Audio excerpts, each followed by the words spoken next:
We know how to send emails, but what happens when we receive emails? There is a certain specific flow that all emails follow. All emails are stored in distinct locations, segregated by categories. Although, like most things in Gmail, they're easily customizable and controllable in settings by us, the users, to fit our needs and preferences. We will talk about useful keyboard shortcuts, including the main one, Control/, which will show us all keyboard shortcuts available.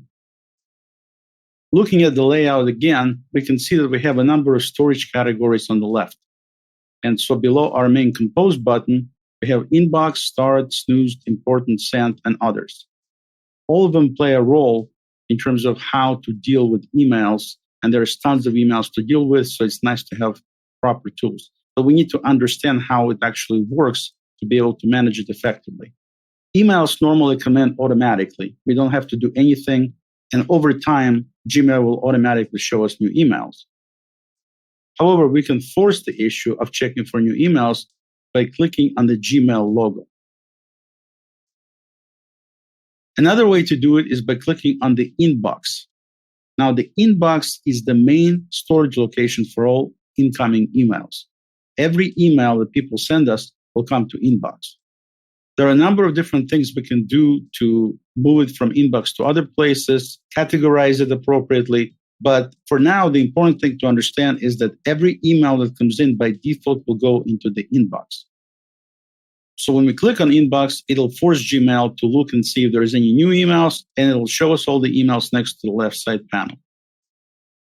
Also, on that same line, you can see it shows how many new emails we haven't read yet. So in this case here, we're looking at over 5,500 emails that haven't been looked at. And we're going to look into accomplishing inbox zero, as they call it, which is a way to deal with emails and continuously have inbox having nothing in it, but everything being processed.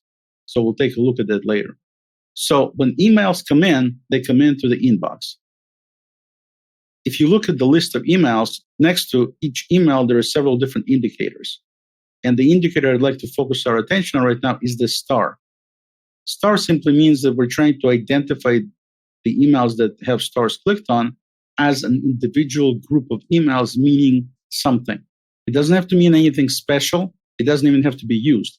But if you wanted to identify certain emails and be able to easily and quickly get right to these emails, the easiest way to do is simply to mark them as starred by clicking on the little star next to them. And then when you click on the line that says starred, it will show you all the starred emails together.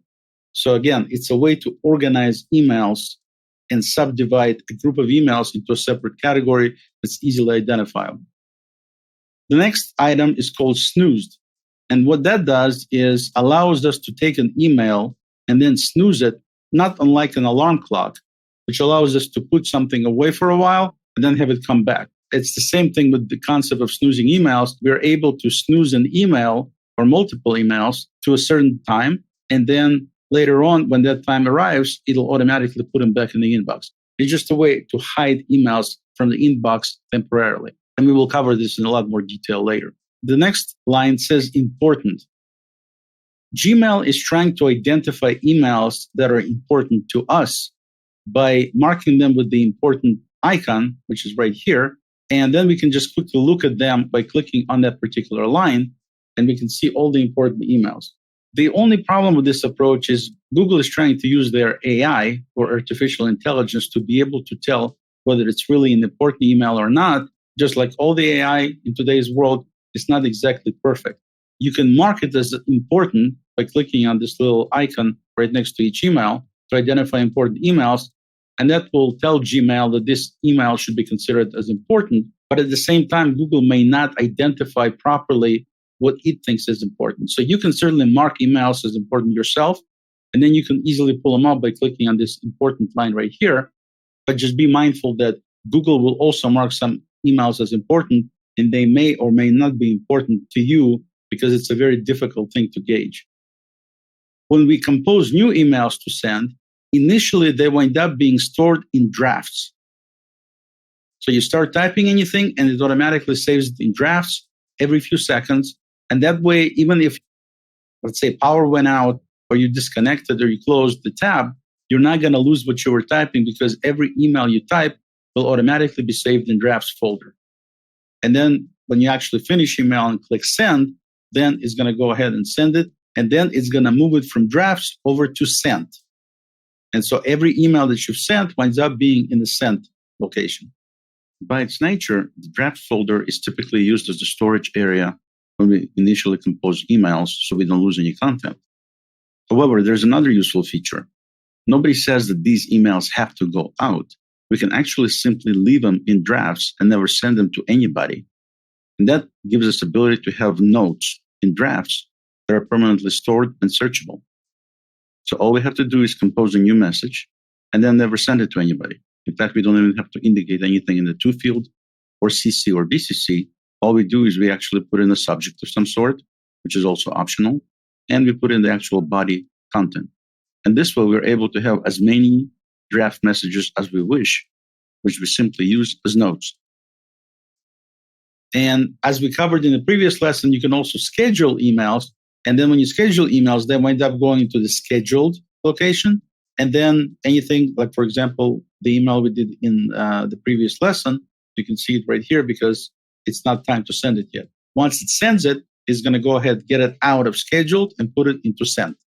So to recap, emails that come in always go to inbox. Emails that go out start out going through drafts, and then they wind up in sent. That's the process, a flow of emails coming in and going out. We can easily subdivide certain groups of emails by starring them. And then we can click on the start location here and see all of them together. And we can do a similar thing with important by clicking on the important icon next to each email, and then be able to see all the important emails by clicking on important. Emails are typically stored in several categories, and the categories are social, updates, forums, and promotions. And also there is a primary category. So the social category includes all the social media posts. Updates include most of the other emails. If we subscribe to any forums or any newsletters, they go through forums. And anything that's advertising or promotional goes into promotions, and everything else being in the primary category. So it's easy to set it up through settings to either use only some of these categories or use none of them.